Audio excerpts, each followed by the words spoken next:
When I was just 13 years old, I discovered that sometimes the very people who were supposed to take care of me the most became my real enemies in life. The story I'm going to tell you today is my own story, an example of sadness and despair, but even more than that, about overcoming it. Hello, my dear friends. My name is Betty Thompson, but everyone knows me as Mrs. Betty. I'm 73 years old and was born in Springfield, a suburb of Boston, in 1952. Today, I'll share a story I've kept in my heart for over 60 years. There's something I've never told my children.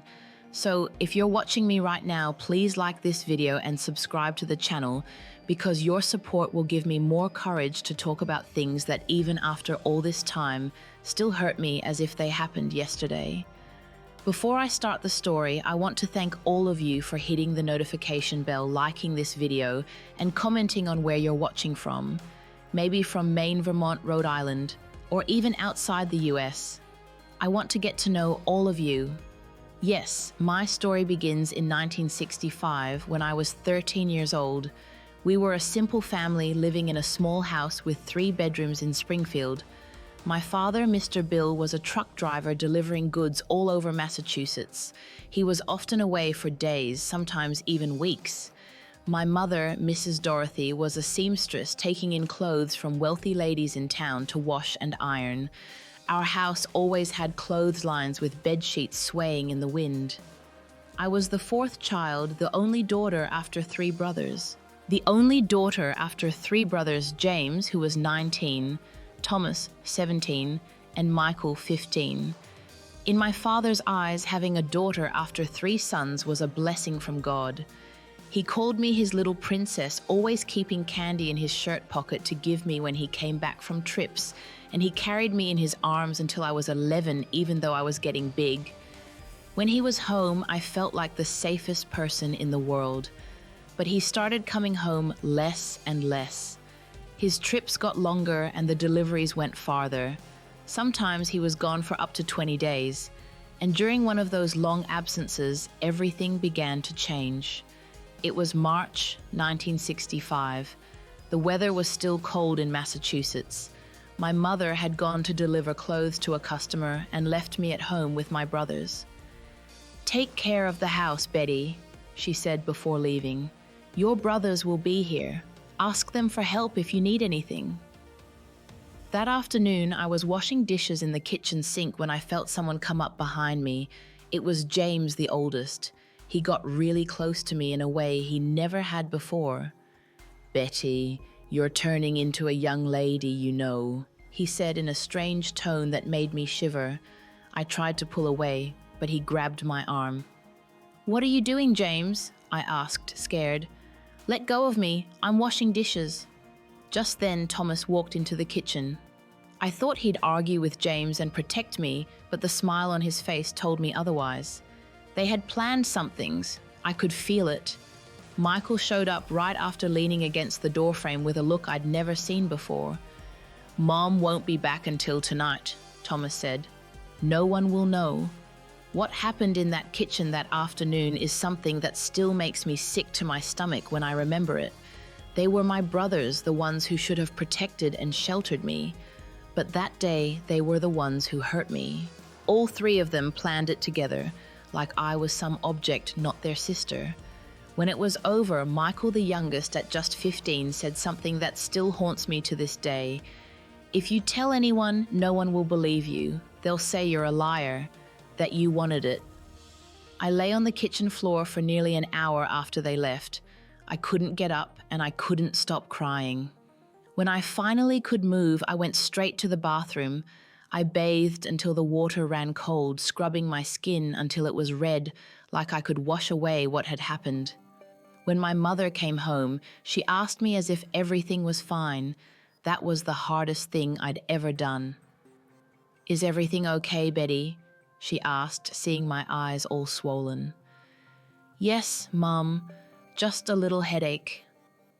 That night, I locked my bedroom door and pushed the dresser against it, but it didn't help. The next morning, when my mother went to the market, they came back. James broke the door with a shove, knocking the dresser aside. "No need to lock yourself in there, you fool," he said with Thomas and Michael right behind him. "This house is ours too."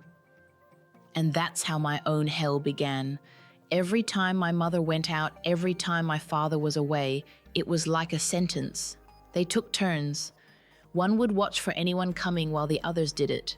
The abuse became more frequent and more intense. They knew exactly when they could get away with it. They knew my mother's routines better than she did. They knew that on Tuesdays and Thursdays, she'd deliver clothes and then chat with the neighbors in the late afternoon. They knew that on Saturdays, she'd go to the market and be gone for at least 2 hours. And they knew my father only came back after days on the road. I started changing from a happy, talkative girl into a shadow. I stopped eating lost weight and always had dark circles under my eyes.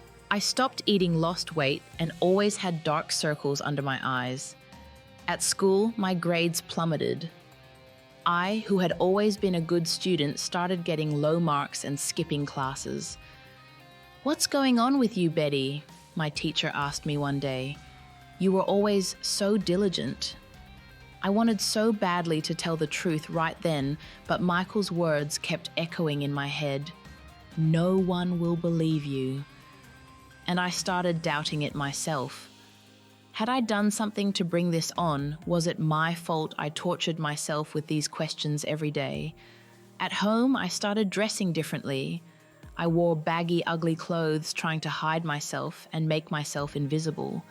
I cut my hair short and stopped smiling. I did everything I could to not draw attention, but it didn't work. Things only got worse.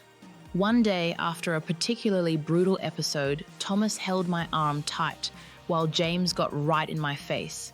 "If you try to tell Dad when he gets back, we'll say you came on to us, that you flirted with boys at school, that you're no good. Who do you think he'll believe, his 3 sons, or the girl who's been acting strange?" Their manipulation was so cruel and calculated. They knew exactly what to say to keep me quiet and make me feel guilty. They even started making up stories to my mother, saying they'd seen me talking to older boys on the corner. "Betty's flirting around Mom," James would say at the dinner table. "I saw her chatting with some guy who's already working." My mother looked at me with suspicion and worry. "Is that true, daughter?" "No, Mum, I swear it's not." "She's lying," Thomas insisted. "We saw it." Gradually, they destroyed my relationship with my mother too. She started not trusting me and watching me more, but not in the way I needed. She watched me to see if I was giving her reasons for my bad behavior. The only thing that kept me going was thinking about my father's return. When he was home, they didn't dare come near me. He was always my protector, my hero. If he knew. But how could I tell him? How could I make him believe? Months passed, and my body started showing signs it couldn't take anymore. I began bleeding outside my menstrual cycle with pains that made me faint, and fevers that came and went for no reason. One night, after a particularly brutal episode with all 3 of them, I started bleeding heavily. It wasn't my period, it was something worse. The pain was so intense that I passed out in the bathroom. I woke up on the floor surrounded by blood, too weak even to call for help. Michael found me like that. I saw the panic in his eyes. "Thomas, James, get in here," he yelled. "I think we've gone too far this time." They carried me to bed, cleaned up the bathroom, and changed my clothes. They were panicking. "If anyone finds out, we're done for," James said. "We'll say she fell down the stairs." They left me in my room, still bleeding, but less. The pain was unbearable, but I didn't even have the strength to cry anymore. I just prayed, begging God to get me out of there any way he could. That night, miraculously, and to this day, I'm grateful my father came home early from his trip. He was supposed to be back the next day, but he'd finished his work ahead of time. I remember him stepping into my room in the dark to kiss me goodnight like he always did. He turned on the light when he realized something was wrong. "Betty, sweetheart, wake up," he called gently, shaking me. His hand touched the blood-soaked sheet. "Oh my God, what happened here? Dorothy, get in here now." I opened my eyes with effort and saw my father, my hero, with tears and horror in his eyes. I tried to smile, tried to say I was happy that he was back, but I could only whisper, "Dad, save me." And that was the last thing I said before I passed out again. The desperation in my dad's voice as he called for my mum, the chaos that overtook the house, and the trip to the hospital, all of it is a jumbled mess in my memories. But I remember clearly the look in my brother's eyes as they carried me out of the house with my dad holding me in his arms. A look of utter horror, not because of my health, but because of what would happen next. They knew that this time there was no way to hide it. I arrived at St. Mary's Hospital barely clinging to life. My blood pressure was dangerously low and I'd lost so much blood.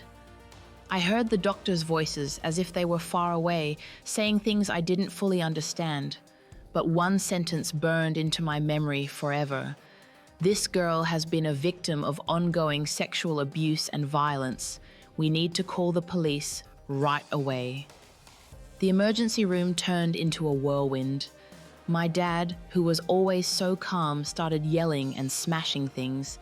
It took 3 nurses to hold him back. I'd never seen him like that. "Who did this to my daughter, who?" he shouted with a desperation that shattered my heart. My mum was crying in the corner in shock, rocking back and forth like a frightened child. It seemed like she couldn't process what was happening. While the doctors rushed to stabilize me, a social worker stepped into the room. She was a young woman with kind eyes and a steady voice. She came close to my bed and took my hand. "Betty, my name is Susan. I'm here to help you. Can you tell me who did this to you?" I opened my mouth, but no words came out. I looked at my dad, who was in agony leaning against the wall.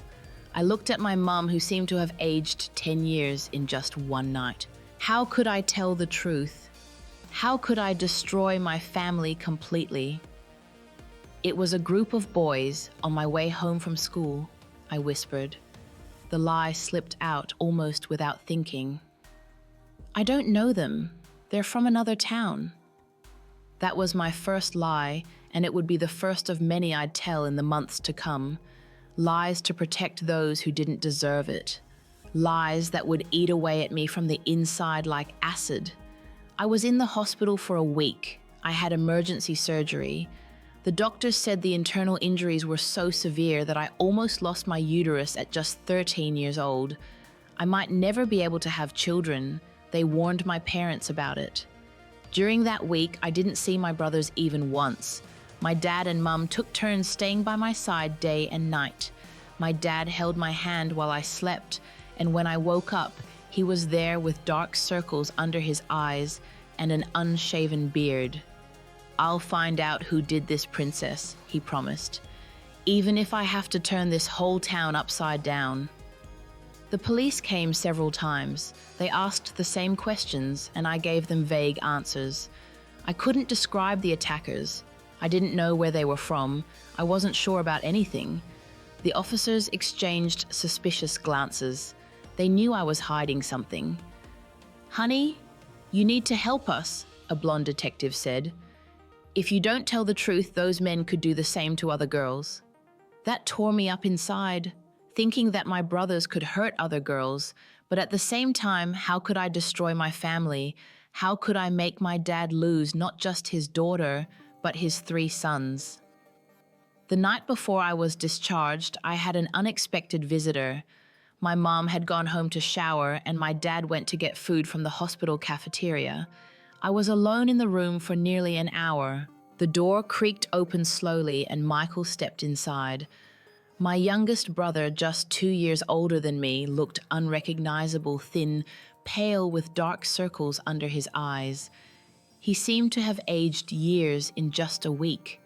My first instinct was to scream, but he raised his hands in surrender.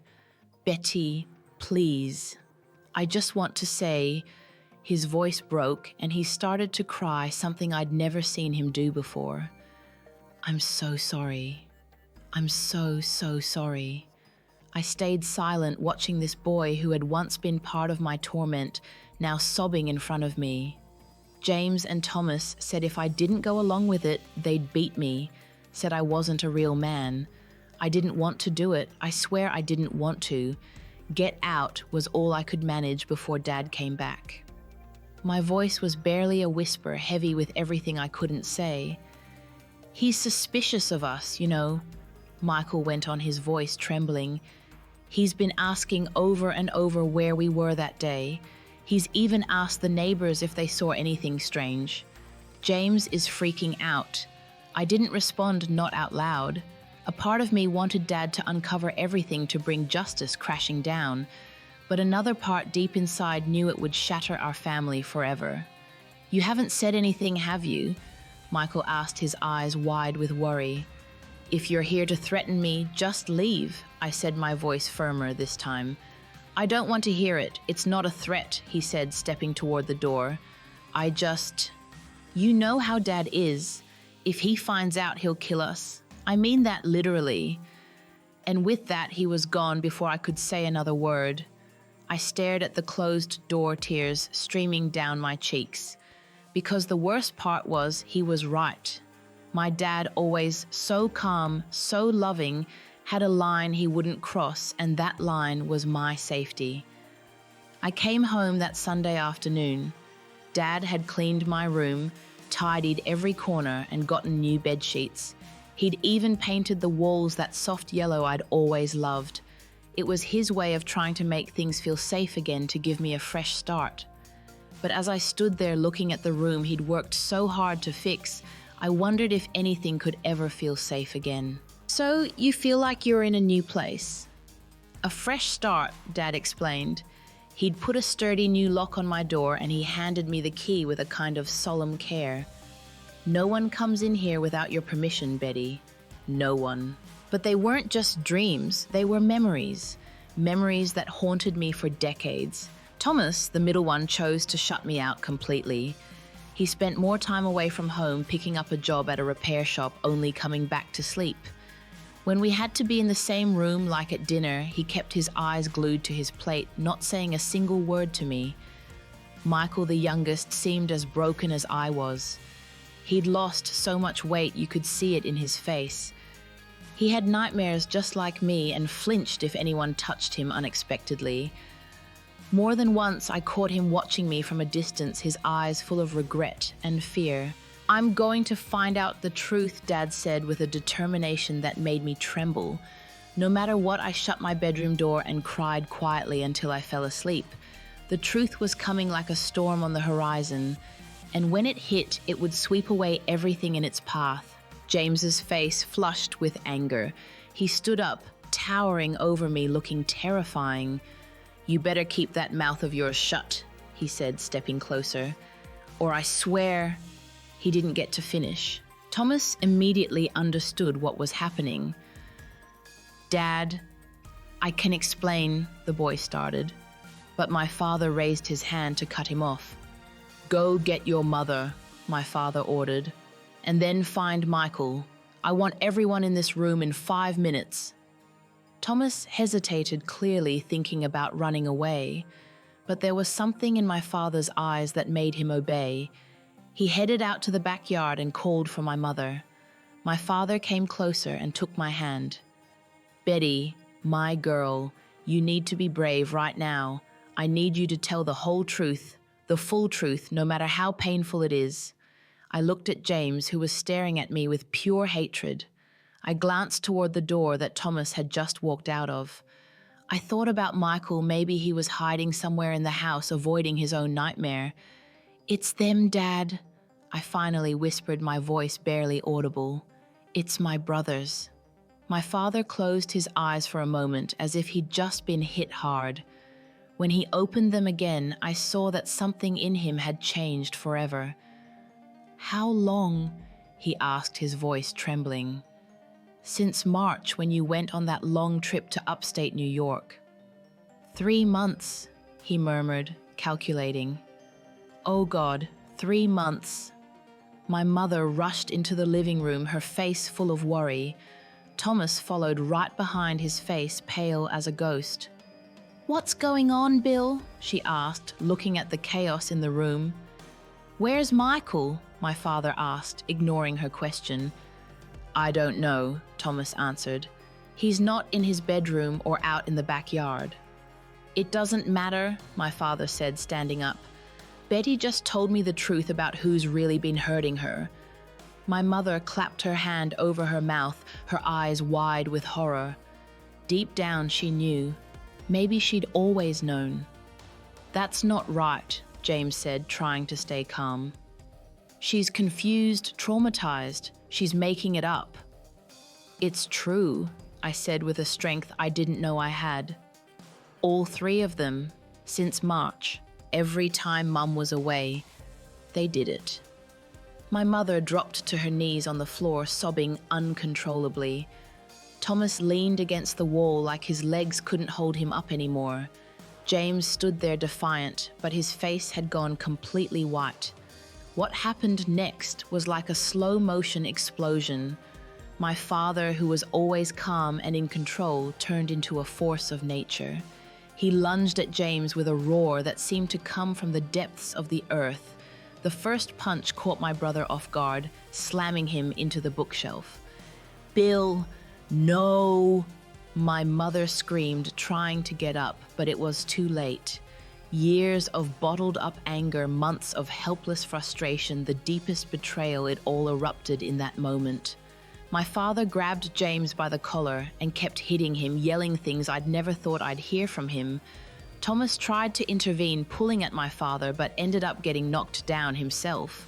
My mother was screaming. I was screaming too. The living room had turned into a battlefield. When the neighbors arrived, drawn by the commotion, they found my father being held back by 3 men. James was bleeding on the floor, Thomas was slumped against the wall with a broken nose, and my mother was trying to shield me in the corner. "He's gone mad," someone said. "Call the police." Minutes later, police cars flooded our street. The officers came in and separated everyone. One of them, who knew my father from his days at the station, tried to calm him down. "Bill, for God's sake, what happened here?" "It's them, my sons." My father couldn't finish choking on his rage and pain. I was the one who spoke up. With a surprising clarity, I told the police everything, every detail, every insult, every threat. It was like a dam had burst inside me and the truth just poured out uncontrollably. The police listened in silence, their faces stiffening with every word I spoke. When I finished, one of them turned to James and Thomas. "You're under arrest," he said. My dad was never the same after that. The gentle, smiling man I'd known disappeared that June afternoon. In his place was a shell, a man broken by guilt and anger. He couldn't look me in the eye without crying, couldn't talk about what happened without his hands shaking. I should have seen it, he'd say over and over like a mantra. I should have been home more, paid more attention. "I let you down, Princess." Mom sank into a deep depression. She stayed in bed for days, not eating, not talking. When she finally started getting up, she looked like she'd aged 20 years. Her hair turned completely white in just a few months. How did I not notice she'd torment herself? How could a mother miss something like this? Our house, once filled with voices and movement, became a tomb. My brother's bedrooms were locked, their things packed away in boxes in the attic. We never spoke their names again, like they were a curse. School became unbearable. Everyone knew what had happened. Some looked at me with pity, others with a sick kind of curiosity, like I was a freak show in a circus. The whispers followed me down the hallways. "That's her, the girl abused by her own brothers. They say her dad nearly killed his sons when he found out." My family's pain was twisted into gossip and it tore at me. I couldn't take it. After 2 weeks of trying to face the stares and murmurs, I begged my parents to let me switch schools. But Dad had a different idea. "Let's leave this place," he said one night over a silent dinner. "There's nothing left for us in this town but bad memories." In August 1966, we left Springfield. My dad was never the same after that. The gentle, smiling man I knew vanished that June afternoon. In his place was just a shell, a man broken by guilt and anger. He couldn't look me in the eyes without crying, couldn't talk about what happened without his hands shaking. "I should have seen it," he'd repeat like a mantra. "I should have been home more, paid more attention. I let you down, princess." My mom fell into a deep depression. She'd lie in bed for days, not eating, not speaking. When she finally started getting up, she looked like she'd aged 20 years. Her hair had turned completely white in just a few months. How could I not have noticed she'd torment herself? How could a mother miss something like this? Our house, once full of voices and activity, became a tomb. My brothers' bedrooms were locked, their belongings packed away in boxes in the attic. We never mentioned their names again, as if it were a curse. At school, it became unbearable. Everyone knew what had happened. Some looked at me with pity, others with a sick curiosity, like I was some freak show. The whispers followed me down the hallways. "That's her, the girl abused by her own brothers. They say her dad almost killed his sons when he found out." The gossip drove me crazy. I couldn't take it. After 2 weeks of trying to face the stares and murmurs, I begged my parents to let me switch schools. But my dad had another idea. "Let's leave this place," he said one quiet night at dinner. "There's nothing for us here except bad memories." But I know my body knows, my mind knows. The scars are still there, some you can see, others you can't. The nightmares didn't stop just because we changed towns. Almost every night I wake up screaming, cold sweating, feeling hands that aren't even there touching me. My dad always runs to my room, holds me tight until I stop shaking. Sometimes he sits there all night on the chair by the bed. "It'll pass, my girl," he promises, stroking my hair. "With time, it'll go away." But it didn't work. In fact, the nightmares got more complicated, more real. Sometimes I dream that my brothers escape from prison and find me in Concord. I often wake up so terrified that I can't even breathe, like invisible hands are choking me. My parents took me to the doctor and got me sleeping pills, but the pills couldn't stop the nightmares. They just left me stuck in them, unable to wake up. After a few even worse nights, I stopped taking them. At the new school, I tried to fit in. The nuns were strict but fair. The other girls tried to reach out to me, curious about the new student showing up in the middle of the year. But I built walls around myself, invisible but unbreakable. "You never talk about your old town," a classmate named Patricia said during recess. "Do you miss it?" "No," I answered sharply. "I don't miss a thing there." "What about your friends, your family?" "I don't want to talk about it." Soon, they gave up trying to get anything out of me. I was seen as the weird one, hard to get close to with no friends, and I liked it that way. Friendship means trust, and I just didn't know how to trust anymore. At home, my parents tried to make everything feel normal again. My mom decorated our little apartment with flowers, colorful curtains, and little knickknacks she bought at the market. My dad brought books, chocolate, anything he thought might make me smile. But there was a ghost among us, or more like 3 ghosts. We never talked about my brothers, never mentioned their names. It was like they were dead, like they never existed at all. But their absence was always there, like a black hole sucking up all the joy. At night, I could hear my mum crying softly in her room. My dad tried to comfort her, but how do you comfort a mother who's lost 3 sons to prison and found out they were monsters? How do you deal with the guilt of not noticing, not protecting your youngest daughter? "I should have seen it, Bill," she said through her sobs. "How could a mother not notice something like this?" "It's not your fault, Dorothy," my dad replied, his voice so tired that even he didn't believe it. "They fooled all of us." 6 months after we moved to Concord, an envelope arrived in the mail. It came from the juvenile reformatory. It was a letter from Michael. My dad was furious and wanted to burn it without opening it.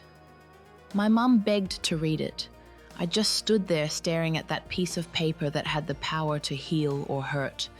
My mum said the letter was addressed to Betty and had my name on the envelope. She has the right to decide. My dad looked at me, his eyes full of pain and anger. You don't have to read this, princess. You don't have to let them back into your life. I took the envelope with shaking hands.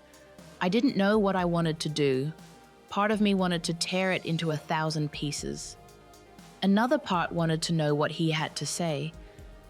I'll think about it, I answered, and put the letter in my pocket. I still didn't know. I carried that letter with me for weeks in my room at school on walks around town. Sometimes I forgot it was even there. Other times it was all I could think about. What could Michael say to change anything? What words could heal the wounds that he and the others caused? One Sunday afternoon, alone in my room, while my parents were at church, I finally mustered the courage. I carefully opened the envelope as if it might contain something dangerous. The handwriting was small and cramped, filling 4 full pages. I started reading, my heart pounding. Dear Betty, I don't even know where to begin. Maybe I don't expect your forgiveness. I know I don't deserve it. What we did to you is unforgivable. I wake up every day in this place with the same question: how could I do something so terrible to my own sister? I'm not making excuses. I'm not saying it was just James and Thomas forcing me. Yes, they pressured me. They threatened me. But I had a choice. I could have said no. I could have told Mom, Dad, or someone. I could have protected you as a brother should. Instead, I became your tormentor, a part of your nightmare. I'm in therapy here. The psychologist says I need to understand why I did it so I never do it again. He says I have a chance to rebuild my life when I get out. But first, I need to fully face the harm I caused. And I see it now, Betty. Every day, every night, every moment you're suffering because of us. I carry this like a weight that never lightens. I'm not asking you to write back. I'm not asking to be part of your life again. I just want you to know I'm truly sorry, and if I could turn back time, I'd be the brother you deserved. If someday, years from now, you feel like you could give me a chance to beg for your forgiveness in person, I'll be waiting. But I understand if that day never comes. I hope you can rebuild your life far away from all this. I hope one day you find peace. With deep regret, Michael. When I finished reading, I realized I was crying, not tears of sadness or anger, but something else, something I couldn't name. A tangled mess of feelings that left me exhausted. I tucked the letter away in a drawer and never replied. But I didn't destroy it either. Somehow those words on paper were proof of what happened, a confirmation that it wasn't just a nightmare, that I wasn't crazy. Months passed, then years. I settled into life in Concord with its slower pace, its historic town traditions. At school, I kept to myself, but little by little, some classmates broke through my walls. They weren't close friends, but they were steady companions. One of them, Nancy, the pharmacist's daughter, was the first person I trusted enough to share a small piece of my story.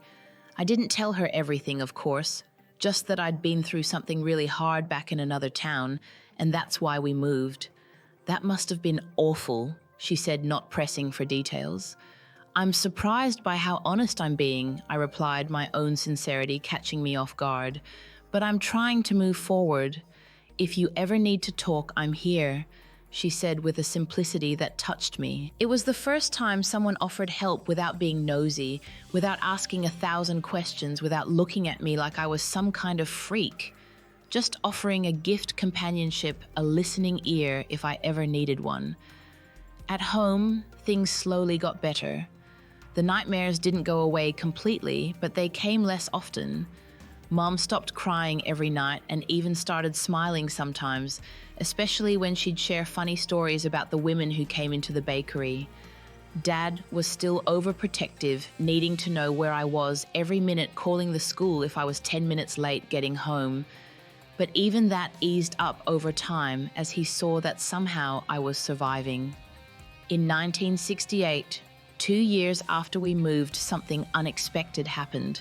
A letter arrived, this time from the state prison. It was from James. Unlike Michael's letter, this one was short, almost blunt. Betty, I know you'll probably tear this up without reading it. I know you hate me, and you're right to. What we did was unforgivable. I'm writing because I heard Michael sent you a letter. He's trying to act sorry like he's a good guy. Don't believe him. He went along with everything willingly. I'm not asking for forgiveness. I just want you to know I'm paying for what I did.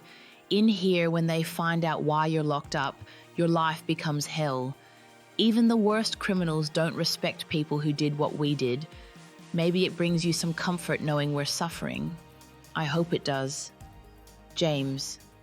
This letter, unlike the first one, I tore into pieces and threw in the trash. I didn't tell Mum or Dad I'd gotten it. I didn't want to reopen that wound, didn't want to see the pain in their eyes again. But James's words haunted me for days.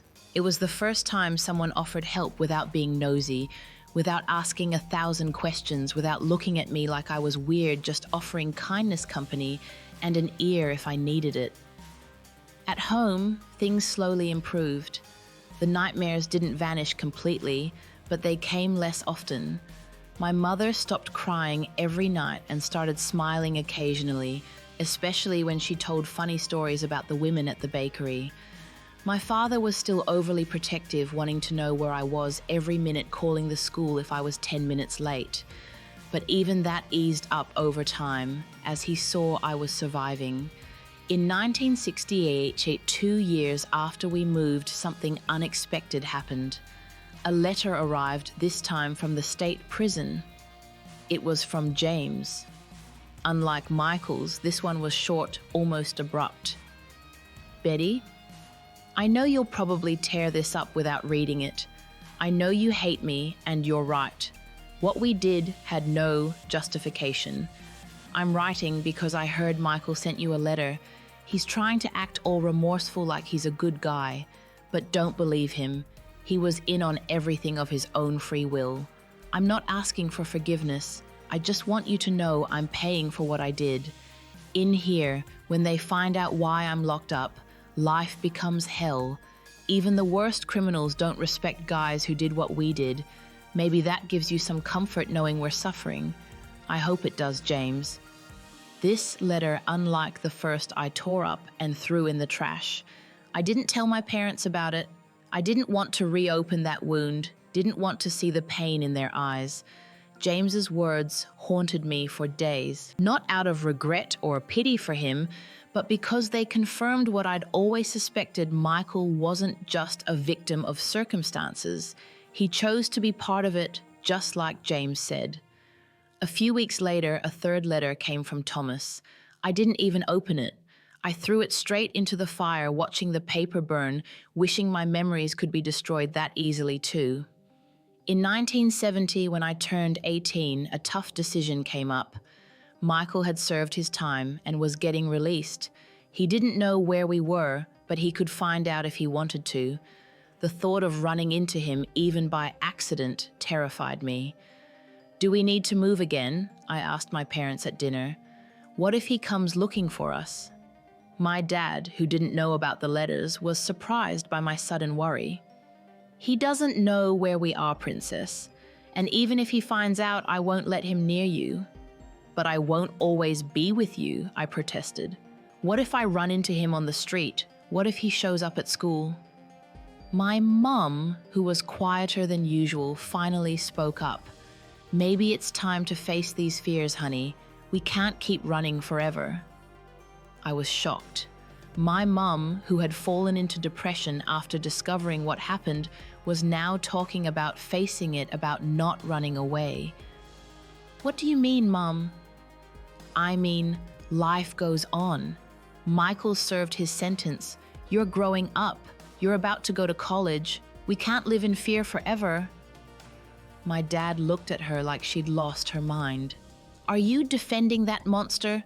No, she answered firmly. I'd never defend what they did, but Michael was the youngest. He was influenced by the others. Maybe, after everything that happened, I felt like I could have a future not entirely defined by the past. In 1971, I got accepted to the College of Education in Boston. I was going to move there live in a dorm with other students and start living on my own. My parents were so proud, but also so worried. "Are you ready, my daughter?" my mom asked while helping me pack. Boston was a big city full of dangers. "I'm ready, Mom," I replied, and I was surprised by how sure my voice sounded. I can't let fear stop me from living. That night, the night before I left, I had another dream. It wasn't a nightmare like the ones that had haunted me for years. It was a dream of liberation. I dreamed I was in a vast field under an endless blue sky, and I could run forever without stopping, nothing holding me back and no one chasing me. I woke up with tears in my eyes. But for the first time in a long time, they were tears of hope. Boston in 1970 was a whole different world from Concord. Skyscrapers replaced colonial houses, wide avenues instead of cobblestone streets, and crowds of strangers instead of familiar faces. In those first days in the student dorm, I felt scared with that old fear following me like a shadow. But now there was something different, a new determination, a strength I didn't know I had inside me. The dorm was in Cambridge, a bustling area full of young people. We were 6 girls sharing a 3-bedroom apartment. My roommate was noisy, cheerful, full of plans and dreams, so different from me who carried invisible scars that no one there knew about. "Betty, why are you always so quiet?" Linda, my roommate from Pittsburgh who was studying law, said. "Maybe what?" My dad interrupted, his voice rising. "Maybe we should invite him over for dinner. Pretend nothing happened." "Bill, that's not what I mean, and you know it. I'm just saying that living with so much hate and fear isn't going to get us anywhere. Look at us. We're pretending to be a normal family, but we're not. We're stuck in that day in the living room back in 1966. That was the first real argument I saw between my parents since the abuse came out. It was like a dam breaking, releasing years of pent-up emotions. "Do you want to lose your son?" my mom continued crying.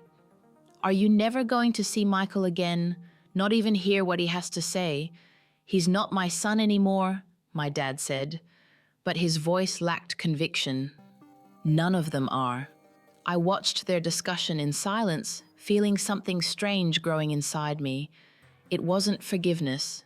It was never going to be forgiveness, but maybe it was acceptance. Acceptance that what happened was part of my story and running from it wouldn't change that. "I don't want to see Michael," I finally said, cutting into their argument. "I'm not ready for that, and maybe I never will be, but I don't want to keep running either. This is our home, our life." My parents looked at me, surprised by my determination. I realized that for the first time since the abuse, I was making a decision about my own life, not just going along with what they decided. "I'm scared," I admitted, "but I don't want that fear to control every step I take for the rest of my life." My dad stood up and hugged me tight like he did when I was little. "You're the bravest person I know, Princess," he said, his voice choked up. "Braver than I am." That night marked a turning point for our family. It wasn't a magic cure. The scars were still there. The nightmares still came sometimes. The painful memories still hit out of nowhere. But something fundamental had changed. For the first time since, "You need to get out more and enjoy life." Gradually, I opened up. Not about my past, which stayed a closely guarded secret, but about my interests, my opinions, and my dreams for the future. I discovered that I loved music, especially Simon and Garfunkel, who were really popular back then, that I had a talent for drawing, and that I adored kids. "You'd make a wonderful teacher," Linda told me one day after seeing me help the neighbor's kid with homework. "You've got patience and heart. That's what kids need." The education program opened my eyes in ways I never imagined. I learned about child development psychology and teaching methods. Every class was like a window into a new world, a world where I could make a difference in kids' lives. My educational psychology professor explained that traumatic experiences in childhood can deeply affect emotional development, but with the right support, people's resilience is astonishing. Those words touched something deep inside me. Resilience, bouncing back, adapting, and growing despite the hardships, that's what I'd been building day by day without even realizing it. My parents called me every week, worried and missing me. During my first break when I went back to Concord, I noticed they looked older and more tired.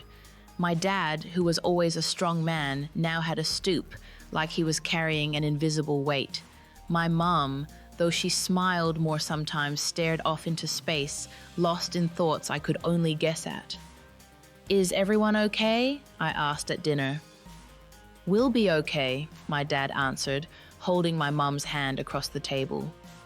"We miss you, Princess." On that visit, I realized it wasn't just me who needed to move forward. My parents were stuck in the past too, reliving that horrible day over and over. For all three of us, time had stopped in June 1966. "You all need to keep living," I said to them the night before I headed back to Boston. "I can't spend the rest of my life just waiting and worrying." My dad smiled, that sad smile I'd come to know. "Easier said than done, sweetheart." "I know," I replied and hugged him. "Believe me, I know." Back in Boston, I threw myself into my studies with even more determination. I wasn't just building a future for myself. I was proving that you can overcome the past, that scars can become marks of a victory won. In my second year of college, I met David. He was studying engineering at the university and lived in a dorm nearby. We met at a mutual friend's birthday party. He offered me a soda, commented on the music playing, and we talked for hours about everything. David was different from other guys who'd tried to approach me. He wasn't pushy, didn't try to impress. He had this natural calm and gentleness that made me feel safe around him. "Can I call you sometime?" he asked as the party was winding down. I hesitated because relationships weren't in my plans. The idea of intimacy and trusting someone scared me. "Just to talk," he added, seeing my hesitation. "No pressure." I nodded, feeling both afraid and oddly excited. David called 3 days later, then the next week, and the one after. Our conversations were simple about books, movies, classes, and the future. He never asked about my past or pushed into uncomfortable topics. My mum, with her intuition, immediately saw that David was special. "He's got good eyes," she said, "eyes of a man who knows how to respect." In 1974, during my final year of college, I got news that shook my world. James and Thomas had been released early for good behavior after serving more than half their sentences.